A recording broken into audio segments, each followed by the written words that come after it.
বিডিআরকে, তাগুত আওয়ামী লীগকে, তাগুত বিএনপিকে, তাগুত জাতীয় পার্টিকে, গোটা পৃথিবীর নাস্তিক মুরতাদ আর কুরআনদ্রোহী ইসলামদ্রোহী যত দল আছে প্রত্যেককে বুক থেকে টান দিয়ে বলতে হবে আমরা ঈমান এনেছি আল্লাহর উপর, আমরা ঈমান এনেছি রাসূলের উপর, আমরা ঈমান এনেছি কুরআনের উপর।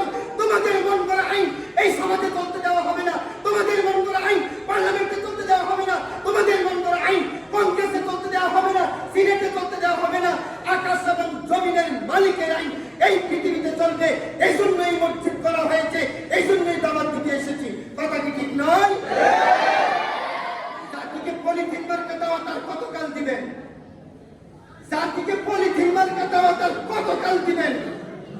আমি জানাতে চাচ্ছি যে কথা বলা যাবে না। আল্লাহ রাব্বুল আলামিন 7 নম্বর সূরা আরাফে 40 এবং 41 নম্বরে আল্লাহ রাব্বুল আলামিন বলেন লাহুম মিন জাহান্নামা মিহাদু ওয়া মিন ফাওকিহিম গাওয়াশ। জাহান্নামের বিছানা হবে আগুনের, জাহান্নামের কম্বল হবে আগুনের। দুনিয়ার